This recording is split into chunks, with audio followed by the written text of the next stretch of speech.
உடம்புல ரத்தம் வராமல் சீல் வராமல் உடம்புல எங்கே கட்டி இருந்தாலும் சரி, உடம்புல தலையில் இருந்தாலும் சரி, கழுத்தில் இருந்தாலும் சரி, அதாவது கண்டத்தை சுற்றி கண்டமாலை மாதிரி இருந்தாலும் சரி, மார்பில் இருந்தாலும் சரி, நெஞ்சில் இருந்தாலும் சரி, வயிற்றில் இருந்தாலும் சரி, தொடையில் இருந்தாலும் சரி, ஆசன வாயில் இருந்தாலும் சரி, எந்த கட்டியாக இருந்தாலும் இந்த மருந்து வந்து கரைச்சிடும். ஜாதிக்காய் இது ரெண்டு பேருக்கு சேர்க்குற மாதிரி, இது ஒரு கால் பழம், இது ஒரு கால் பழம் சேர்த்தா போதும். மற்றபடி இதெல்லாம் வந்து இதுலேயே அதிகமாக சேர்க்குறது இந்த வால் மிளகு தான். இது நம்ம நாட்டில் வர்றது கிடையாது, வெளிநாட்டிலேருந்து வரக்கூடியது. மிளகுலேயே வந்து ரொம்ப, அதாவது மூச்சு சம்மந்தப்பட்டது. நம்ம உடம்புக்கு ரத்த மேகம்னு சொல்லுவோம். அதை ரத்தத்தில் இருக்கக்கூடிய தேவையில்லாத துர்நீர், சிலருக்கு வந்து உடம்புல வந்து வேர்வை நாற்றம் வந்து அதிகம் வரும். அந்த வேர்வை நாற்றத்தை இது வந்து சரி பண்ணும்.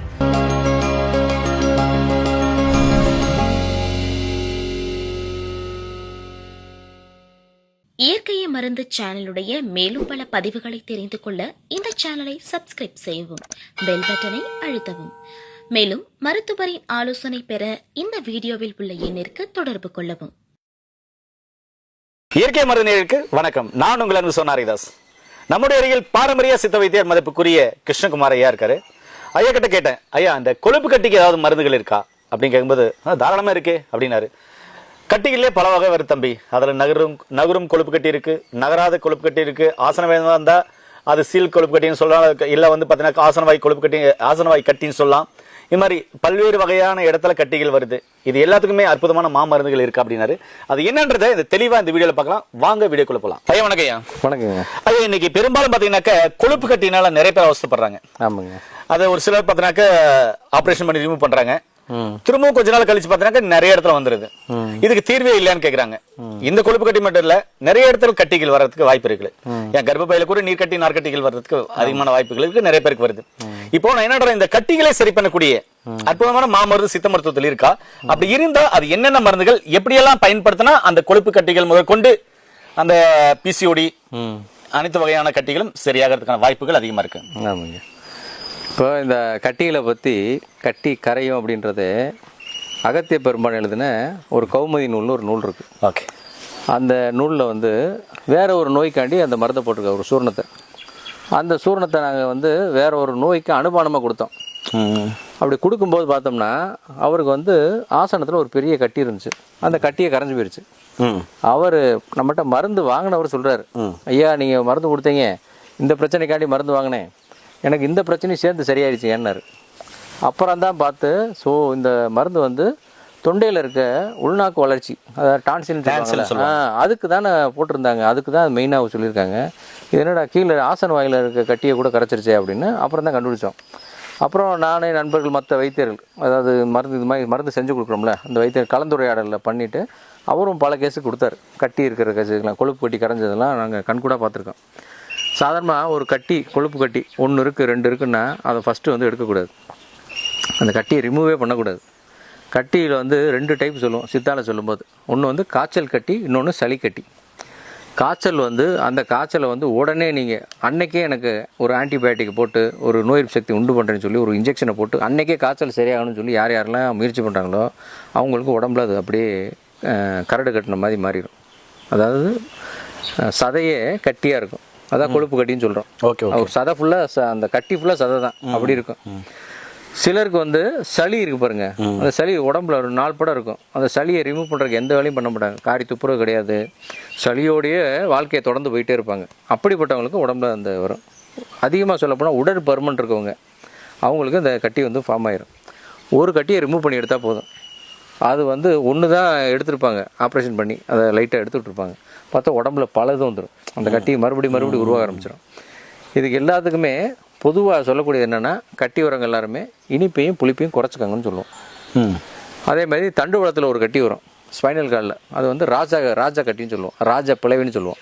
அந்த ஸ்பைனல் கார்டை ஒட்டி வர்றதுக்கு மட்டும் அது நம்ம நீரிழிவுக்கு சிகிச்சை பண்ணுறது தான் செய்யணும். அதுக்கு இந்த மருந்து வேலை செய்யாது. அதாவது தண்டுவளத்தை சார்ந்து வரக்கூடிய பெரிய கட்டி, ராஜா பிளவின்னு சொல்லுவோம், பிளவு, அதுக்கு மட்டும் இந்த மருந்து வேலை செய்யாது. மற்ற உடம்புல ரத்தம் வராமல் சீல் வராமல் உடம்புல எங்கே கட்டி இருந்தாலும் சரி, உடம்புல தலையில் இருந்தாலும் சரி, கழுத்தில் இருந்தாலும் சரி, அதாவது கண்டத்தை சுற்றி கண்டமாலை மாதிரி இருந்தாலும் சரி, மார்பில் இருந்தாலும் சரி, நெஞ்சில் இருந்தாலும் சரி, வயிற்றில் இருந்தாலும் சரி, தொடையில் இருந்தாலும் சரி, ஆசன வாயில் இருந்தாலும் சரி, எந்த கட்டியாக இருந்தாலும் இந்த மருந்து வந்து கரைச்சிடும். 5 பொருள் தான். அகஸ்தியருக்கு தான் அந்த மருந்து கொடுத்ததுக்கு நன்றி சொல்லணும். எல்லாருக்கும் ஒரு பொதுவாக எல்லாரும் சார்பாக அகத்தியருக்கு நன்றி சொல்லிக்குவோம். இதில் கலந்துருக்க பொருள் அப்படின்னு பார்த்தோம்னா கடுக்காத்தூள். கடுக்காய் இதுதான் கடுக்காய். ஆமாம், இந்த கடுக்காயில் மேலே இருக்க தோலை தான் எடுக்கணும். உள்ளே வந்து ஒரு விதை இருக்கும், அந்த விதையை அப்புறப்படுத்திடணும். இந்த கடுக்காய்க்கு சுற்றி வந்து நடுவில் கொட்டை எடுக்கிறது. ஆமாம், இந்த கடுக்காய் வந்து பார்த்தீங்கன்னாக்கா கொட்டையை எடுத்துடணும். கொட்டையை எடுத்து நடுவில் இருக்க கொட்டை கடுக்காய்க்கு அகநஞ்சு, நஞ்சு வந்து புறநஞ்சுன்னு சொல்லுவோம். ஆமாம், அதாவது இதுக்கு அகத்துக்குள்ளே ஒரு நஞ்சு இருக்குது. அந்த கொட்டை வந்து நமக்கு ஜீரணமாகாது. அதனால் அந்த கொட்டையை வந்து பயன்படுத்தும் போது அதில் இருக்க தோலை மட்டும் எடுத்துகிட்டு உள்ள கொட்டையை ரிமூவ் பண்ணிடணும், அது சேர்க்கக்கூடாது. ஓகே. இப்போ அடுத்து பார்க்குறது வந்து அரிசி திப்பிலி. இந்த திப்பிலியிலே 2 வகை இருக்குது. இது வந்து ரொம்ப சன்னமாக இருக்கும், அதனால் இது அரிசி மாதிரி இருக்கிறனால அதுக்கு அரிசி திப்பிலின்னு சொல்கிறோம். அதாவது பிஞ்சு திப்பிலின்னு வச்சுக்குவோம். இதுலேயே வந்து யானை திப்பிலின்னு இருக்குது. அது பார்த்திங்கன்னா விரல் தண்டி கூட இருக்குது. அது வந்து திப்பிலே கொஞ்சம் முத்துனது. எப்பயுமே மருத்துவத்தில் வந்து பிஞ்சாக இருக்குது பார்த்தீங்களா, அதாவது சின்ன பருவத்தில் இருக்குது, அதுக்கு தான் வந்து மதிப்பு வந்து கூட. அதுக்கு அடுத்து பார்த்திங்கன்னா சித்தரத்தை, இதையும் வந்து நல்லா வெயிலில் காய வச்சு இடித்து பொடி பண்ணி வச்சுக்கணும். அடுத்து பார்க்குறது வால்மிளகு. இதுதான் வந்து இந்த மருந்துலேயே வந்து அதிகம் சேர்க்கக்கூடியது. இப்போ இது 100 கிராம் எடுக்கிறோம், இது 100 கிராம் எடுக்கிறோம். இந்த வால்மிளகு பார்த்திங்கன்னா இது 100 எடுத்தால் இது 300 எடுக்கணும். இது ஜாதிக்காய், இது 2 பேருக்கு சேர்க்குற மாதிரி. ஒரு 1/4 பழம், இது ஒரு 1/4 பழம் சேர்த்தா போதும். மற்றபடி இதெல்லாம் வந்து இதுலேயே அதிகமாக சேர்க்குறது இந்த வால்மிளகு தான். இது நம்ம நாட்டில் வர்றது கிடையாது, வெளிநாட்டிலேருந்து வரக்கூடியது. மிளகுலே வந்து ரொம்ப, அதாவது மூச்சு சம்மந்தப்பட்டது. நம்ம உடம்புக்கு அதாவது பிராணனை வந்து ரத்தத்தில் அதிகம் கலக்கணும்னா இந்த ஒரு பொருள் வேணும். இந்த வால்மிளகுன்ற இவர் இருந்தால் தான் அது வந்து நல்லா வேலை செய்யும். இதை வந்து பொடி பண்ணி தனித்தனியாக பொடி பண்ணி வச்சுக்கிறோம். இதில் இருக்க ரேஷியோ பொடி. இப்போ கடுக்கானா அது ஒரு 100 கிராமு, திப்பிலினா அது ஒரு 100 கிராமு, சித்திரத்தைனா அது ஒரு 100 கிராமு. இந்த வால்மிளகு இருக்குது பார்த்தீங்களா, இது வந்து 360 கிராம் எடுக்கணும், இல்லை 200 கிராம் எடுக்கணும். அதேமாதிரி ஜாதிக்காய் 13 கிராம். இது எல்லாத்தையும் இந்த ரேஷியோ பொடி எல்லாத்தையும் தனித்தனியாக இடித்து பொடி பண்ணி சலித்து இது எல்லாத்தையும் ஒன்றா கலந்து வச்சுட்டோம்னா அதுக்கு பேர் கவுமதி சூரணம்னு பேர். இந்த சூரணத்தை வந்து காலையில் தேன்லேயும் இரவு தேன்லேயும் சாப்பிட்லாம், நெய்லையும் சாப்பிட்லாம். பொட்டுக்கரண்டின்னு சொல்லுவோம் சித்தால சொல்லும்போது. அதாவது மூக்குப்பொடி எடுத்து கொடுப்பாங்களா, அந்த காலத்தில் மூக்குப்பொடி எடுக்கிறதுக்கு ஒரு சின்ன கரண்டில் இருந்து ஒரு கரண்டி எடுத்து பொட்டுக்கரண்டின்னு சொல்லுவோம். அதை வச்சோம்னா ஒரு நம்ம இப்போ மாத்திரைகள்லாம் சாப்பிட்றோம்ல, அந்த மாத்திரை எப்படி இருக்குமோ அந்த சைஸ் ஒரு 500 மில்லிகிராம் இருக்கும் அந்த பொடி. இது மாதிரி சின்ன குழந்தைகளாக இருக்காங்க, ஒரு 10-15 வயசு கீழே இருக்கவங்களுக்கு மருந்து கொடுக்கணும்னா ஒரு பொட்டுக்கரண்டி கொடுக்கணும். அதே இது வயது கூடினவங்க இருக்காங்கன்னு வச்சுக்கோங்களேன், வயதான 2 பொட்டுக்கரண்டி 3 பொட்டுக்கரண்டி கொடுக்கலாம். இது சாப்பிட்றதுக்கு ரொம்ப சுகந்தமாக இருக்கும். சுகந்தமாக இருக்குன்னா இந்த மருந்து நீங்கள் சாப்பிடும்போதே ஒரு விக்ஸு சாப்பிட்டீங்கன்னா எப்படி இருக்குது, விக்ஸு மென்தால் இது சம்மந்தப்பட்டு சாப்பிட்டிங்கன்னா வாய்க்குள்ளே எப்படி ஒரு புத்துணர்வு வரும், சுவாசிக்கிற காற்று முதல் கொண்டு சில்லுன்னு உள்ளே போகிற மாதிரி இருக்கும் பார்த்தீங்களா, அதே மாதிரி இருக்கும் இந்த சூரணம் சாப்பிடும்போது. இது உள்ளே போய் ரத்த நாளங்களில் அதிகமாக பிராணனை கொண்டு போகிற மாதிரி செய்யும். நம்ம உணவில் இயற்கையாக வந்து அதிக பிராணன் போகும். இது தொடர்ந்து சாப்பிட்றனால நுரையீரல் சம்மந்தப்பட்ட நோய், சயம்னு சொல்லுவாங்க ஒரு நோய், அந்த சய நோயை சரி பண்ணும். ரத்தத்தில் இருக்கக்கூடிய துர்நீரை நீக்கிறோம். ரத்த மேகம்னு சொல்லுவோம். அதை ரத்தத்தில் இருக்கக்கூடிய தேவையில்லாத துர்நீர், சிலருக்கு வந்து உடம்புல வந்து வேர்வை நாற்றம் வந்து அதிகம் வரும், அந்த வேர்வை நாற்றத்தை இது வந்து சரி பண்ணும். அதே மாதிரி மேல் கணப்பு, உங்கள் உடம்பு வந்து கொஞ்சம் கனமாக இருக்கிற மாதிரி, உடம்பு பாரமாக இருக்கிற மாதிரி இருக்கு பாருங்களா, அதையும் சரி பண்ணும். அதே மாதிரி சிலர் வந்து பனை ஒரு மரத்து கல் 48 நாள் சாப்பிட்டோம் அப்படின்னா காய் சித்தி ஆகும் அப்படின்னு சொல்லுவாங்க. ஒரு மரத்து பழங்களில் தொடர்ந்து சாப்பிட்டா உடம்பு ஆரோக்கியமாக இருக்குன்னு சொல்லுவாங்க. அந்த கல்லை குடிக்கிறவங்களுக்கு சில பேருக்கு ஒத்துக்காது. அது ஒரு 10 பேர் இந்த கல்லை குடிச்சு பழகினவங்களுக்கு ஒன்றும் செய்யாது. ஒருத்தர் அந்த கல்லை குடிச்சு பழகிருப்பார், அவருக்கு மட்டும் ஊதுகாமலைன்னு வந்துடும். முகம் வீங்கிரும், கை வீங்கிரும், கால் வீங்கிரும், எல்லாம் வீங்கிரும். ஆள் வந்து நல்ல சாதாரண இருக்கிறத காட்டில் 2 மடங்கு வெயிட் கூடின மாதிரி இருக்குது. அதுக்கு ஊதுகாமலை. அந்த காமாலை லிவர் பாதிப்புனால வரக்கூடிய அந்த காமாலைகள் இந்த சூரணத்தை சாப்பிட்டாருன்னா அதுவும் சேர்த்து சரியாகும். அப்புறம் ரத்த அளவு குறைவாக இருக்குது பார்த்தீங்களா, ரத்த சோகைன்னு சொல்லுவோம். அவங்களுக்கெல்லாம் பார்த்திங்கன்னா ஏதாவது ஒரு செவுத்தில் இருக்க அந்த சுண்ணாம்பு, சாக்பீஸு, குச்சி, கறி, செங்கல் ஏதாவது ஒன்று, அவங்க பல்லு வந்து ஏதாவது ஒரு ஹார்டான பொருளை கடிக்கணும்னு தோணும். சோகை வந்தவங்களுக்குள்ள அப்படி தான் இருக்கும். அப்படிப்பட்டது அந்த சோகை கீழே குனிஞ்சா நிமிந்தா தலை சுற்றுற மாதிரி இருக்கிற அவங்களும் சோகைக்காரங்க. அவங்களுக்கும் ரத்தத்தை ஊற வைக்கும். இந்த மருந்து வந்து பிராணன் அதிகம் ரத்தத்தை கொண்டு போதில் அதனால் ஊற வைக்கும்.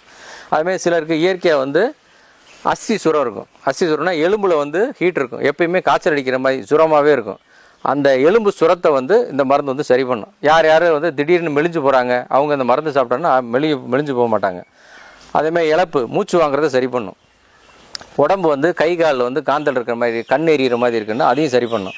அதேமாதிரி முக்கியமானது வந்து உணவு வந்து சரியாக ஜீரணமாக அடிக்கடி வாந்தி வரும் பார்த்தீங்களா, எனக்கு சாப்பாடு ஜீரணமாகாது, கொஞ்சம் பிடிக்காத உணவு கொஞ்சம் சேர்த்தா கூட மொத்த உணவு வாந்தி எடுத்துருவேன் அப்படின்வாங்க. சிலருக்கு இயற்கையாகவே எதை சாப்பிட்டாலும் வாந்தி வர மாதிரி ஒரு ஃபீலிங் இருக்குது, பித்த வாந்தி வர மாதிரி இருக்கும், அதையும் சேர்த்து சரி பண்ணும். அதே மாதிரி மருந்தீடு, அது கேள்விப்பட்டிருக்கீங்களா? அதாவது தெரிஞ்சவங்க உங்களுக்கு யாரும் மருந்து வச்சுட்டாங்க அப்படின்னு தொக்கை எடுக்கிறத சொல்லுவாங்க. அவங்க வந்து வாயிலேருந்து ஒரு கசடு மாதிரி ஒன்று எடுத்து கொடுத்து அதில் முடியெல்லாம் முளைச்சிருக்கு, உங்களுக்கு யாரோ சாப்பாட்டில் எதோ கலந்து கொடுத்துட்டாங்கன்னு. அப்படி தெரியாமல் யாராவது எந்த பதார்த்தமாக கலந்து நம்மளுக்கு கொடுத்து நமக்கு உடம்புக்கும் உடலுக்கும் அந்த மனசுக்கும் ஒரு பிரச்சனை வர மாதிரி யாராவது கொடுத்துருந்தா கூட, அப்படிப்பட்டு சந்தேகப்படுற நபர் கூட இந்த மருந்தை நீங்கள் சாப்பிட்டீங்கன்னா போதும், அந்த மருந்தியோட விஷம் வந்து முறிஞ்சிடும். நீங்கள் போய் தொக்கம்லாம் எடுக்க வேணாம், இந்த மருந்தை மட்டும் சாப்பிட்டா போதும். யார் உங்களுக்கு என்ன வந்து எந்த பதார்த்தத்தில் கலந்து கொடுத்துருந்தாலும் சரி, அது வந்து சரியாக போயிடும். அதே மாதிரி சிலருக்கு விரைவு வீக்கம் இருக்கும். இப்போ நம்ம சொன்ன கட்டி தான் கரையும் சொல்லிட்டு இருந்தீங்க, இப்போ தான் கொழுப்பு கட்டி கரையும்னீங்க, ஆசன வாயில் கட்டி கரையும்னீங்க, இவ்வளோ சொல்லிட்டு இருந்தீங்களே. அப்படின்னா அண்டை வாயுன்னு சொல்கிறாங்கல்ல, ஒரு சிலருக்கு ஒரு விதை மட்டும் வீங்கியிருக்கும், சிலருக்கு இன்னும் 2 விதையும் சேர்ந்து வீங்கியிருக்கும். நீரண்டம் சதையண்டம் 2 இருக்குது. காற்றுனால வீங்குற ஒரு விரைவாயு இருக்குது, நீர்னால் வீங்குற ஒரு விரைவாயு இருக்குது. 2 விரைவாயுக்காரங்களும் இதை சாப்பிட்லாம். விதையில் ஆண் விதையில் எந்த பிரச்சனை இருந்தாலும், வீக்கம் இருந்தாலும் சரி, சதை பருத்து வளர்ந்துருந்தாலும் சரி, அதையும் இது சரி பண்ணும். அப்புறம் சிலருக்கு குடலில் வயிற்றுக்குள்ளே இறைச்சல் மாதிரி சாப்பிட்டு முடிச்சதுக்கப்புறம் வாயில் விட்டால் ஏப்பம், அது தெரியும், ஏப்பமே தெரியாமல் உள்ளுக்குள்ளே நமக்கு சவுண்டு கேட்கும். வயிற்றுக்குள்ளே ஒரு காற்று வந்து இடம்பெயர்ற மாதிரி உள்ளுக்குள்ளே ஒரு சோடா பாட்டில் எப்படி கேஸ் வருது அது மாதிரி கேஸ் வர மாதிரி இருக்கும். அந்த குடல் வாயுவும் சரி பண்ணும். சிலருக்கு வந்து ஆசனத்தில் வந்து ஒரு மலச்சிக்கல் வர மாதிரி ஒரு பிரச்சனை இருக்கும், அதுக்கு வந்து மூலவாயுன்னு பேர்.